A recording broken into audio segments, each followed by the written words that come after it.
तो पहला प्रश्न है, भारत का पहला सौर मिशन यानी कि सूर्य मिशन कौन सा है?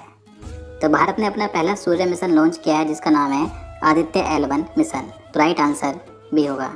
इसके बारे में बात करें तो आदित्य L1 मिशन सूर्य के अध्ययन के लिए पहला भारतीय मिशन है, यानी कि भारत ने सूर्य का अध्ययन करने के लिए अपना पहला मिशन लॉन्च कर दिया है जिसका नाम है Aditya L1 mission. Aditya L1 mission के प्रमुख उद्देश्यों की बात करें तो यह सौर कोरोना यानी कि सूर्य की सबसे बाहरी परतों का दूरस्थ अवलोकन करेगा, सौर वातावरण का अध्ययन करेगा, सूर्य से निकलने वाले कण प्रवाह, सौर चुंबकीय तूफान और पृथ्वी के आसपास के वातावरण पर इसके क्या प्रभाव पड़ते हैं, तो इन सभी का अध्ययन करेगा। तो भारत का पहला सौर मिशन कौन सा है सूर्य का अध्ययन करने के लिए? Aditya L1 mission. तो याद रखना है। नेक्स्ट क्वेश्चन है, आदित्य L1 मिशन कब लॉन्च किया गया? तो राइट आंसर भी होगा 2 सितंबर 2023 को। तो भारत का पहला सूर्य मिशन जिसका नाम है आदित्य L1, तो ये 2 सितंबर 2023 को सुबह 11:50 पर लॉन्च किया गया था। और बात करें 14 जुलाई 2023 को, आप सभी जानते हैं 14 जुलाई 2023 को चंद्रयान 3 लॉन्च किया गया था। और 23 अगस्त 2023 को क्या हुआ था, तो जो चंद्रयान 3 का लैंडर था तो ये चंद्रमा की सतह पर उतरा था। तो तीनों डेट महत्वपूर्ण है, जरूर याद रखनी है। नेक्स्ट क्वेश्चन है,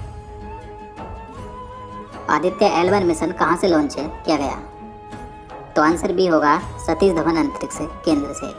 तो भारत का पहला सूर्य मिशन आदित्य L1 2 सितंबर 2023 को आंध्र प्रदेश के श्री हरिकोटा में स्थित सतीश धवन अंतरिक्ष केंद्र से लॉन्च किया गया था। Next question, Aditya L1 mission किसके द्वारा लॉन्च किया गया? तो अब बात करें किसके द्वारा लॉन्च किया गया था भारत का पहला सूर्य मिशन आदित्य L1, तो ये इसरो के द्वारा लॉन्च किया गया। तो आंसर ये होगा। इसरो की बात करें यानी कि भारतीय अंतरिक्ष अनुसंधान संगठन, तो इसरो के वर्तमान में अध्यक्ष है एस सोमनाथ। इसका 10 लाख की लॉटरी जीतने के लिए अभी इस लिंक पे क्लिक करें। ऐसे ही लग जाते हैं स्कैमर्स। 2 चीजों का ध्यान रखें, किसी भी अनजान लिंक पे क्लिक ना करें और अपनी बैंक डिटेल शेयर ना करें। इंटरनेट सेफ्टी के लिए रहो 2 कदम आगे। Log on to Google safety centre. मैं तो नया कोलगेट स्ट्रॉन्ग टीथ ही खरीदती हूँ। इसका आप क्या करोगे?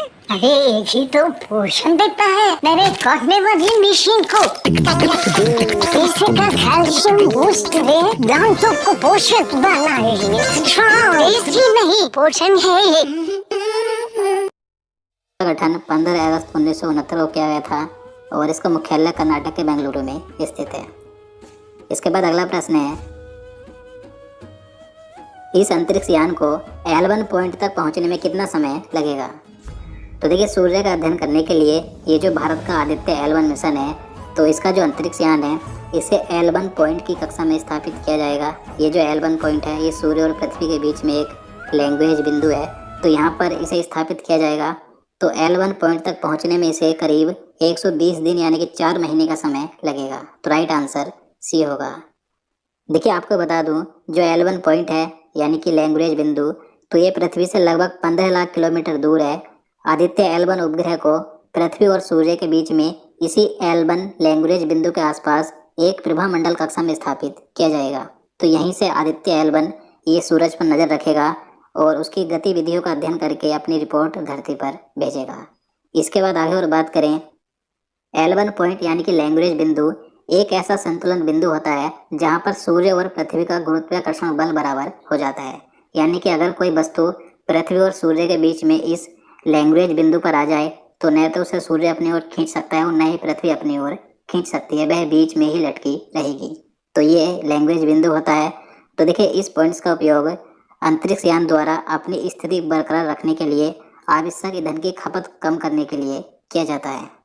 इसके बाद नेक्स्ट क्वेश्चन की बात करें, सूर्य और पृथ्वी के बीच में कितने लैंग्वेज बिंदु हैं? तो आंसर डी होगा 5। तो देखिए, सूर्य और पृथ्वी के बीच में ऐसे 5 लैंग्वेज बिंदु हैं जो सूर्य तथा पृथ्वी के गुरुत्वाकर्षण बल को बराबर कर देते हैं। तो याद रखना है। अगला प्रश्न है, आदित्य L1 मिशन किस रॉकेट की मदद से लॉन्च किया गया? तो मोस्ट इंपॉर्टेंट क्वेश्चन है। तो राइट आंसर भी होगा PSLV XL C57। तो आदित्य L1 मिशन को PSLV XL C57 रॉकेट की मदद से लॉन्च किया गया है, तो जरूर याद रखना है। नेक्स्ट क्वेश्चन, आदित्य L1 अंतरिक्ष यान में कितने पेलोड भेजे गए? तो जो आदित्य L1 अंतरिक्ष यान है तो इसमें 7 पेलोड भेजे गए हैं, तो आंसर सी होगा।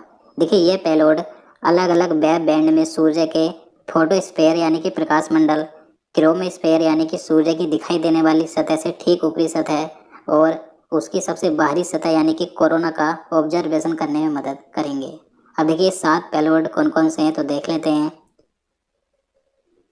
तो आदित्य L1 के प्रमुख 7 पेलोडों की बात करें तो पहला पेलोड है दृश्यमान उत्सर्जन रेखा कोरोनाग्राफ, दूसरा है सौर ऊर्जा पराबैंगनी इमेजिंग टेलीस्कोप, तीसरा है सौर निम्न ऊर्जा एक्सरे स्पेक्ट्रोमीटर, चौथा है उच्च ऊर्जा L1 कक्षीय एक्सरे स्पेक्ट्रोमीटर, इसके बाद पांचवा है आदित्य सौर पवन कण प्रयोग, और छठा है आदित्य के लिए प्लाज्मा विश्लेषक पैकेज, और सातवां है उन्नत त्रिअक्षीय उच्च रिजोल्यूशन डिजिटल मैग्नेटोमीटर। तो ये 7 पेलोड हैं जो आदित्य L1 मिशन में भेजे गए हैं।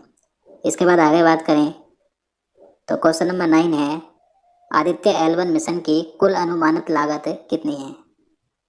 तो आंसर ए होगा 378 करोड़ रुपए। तो आदित्य L1 मिशन में जो अनुमानित लागत है करीब 400 करोड़ के आसपास है, 378 करोड़ रुपए। आपको 400 करोड़ रुपए मिल जाएगी, तो याद रखिएगा। इसके बाद नेक्स्ट क्वेश्चन है आदित्य L1 मिशन का कुल वजन कितना है? तो आदित्य L1 का कुल वजन है 400 किलोग्राम, तो आंसर ए होगा। अगला प्रश्न है वर्तमान में इसरो के अध्यक्ष कौन है? तो वर्तमान में इसरो यानी कि भारतीय अंतरिक्ष अनुसंधान संगठन के अध्यक्ष हैं एस सोमनाथ, तो आंसर ए होगा। और देखिए इसरो के प्रथम अध्यक्ष कौन थे? तो विक्रम साराभाई थे। तो दोस्तों आज के लिए इतना ही।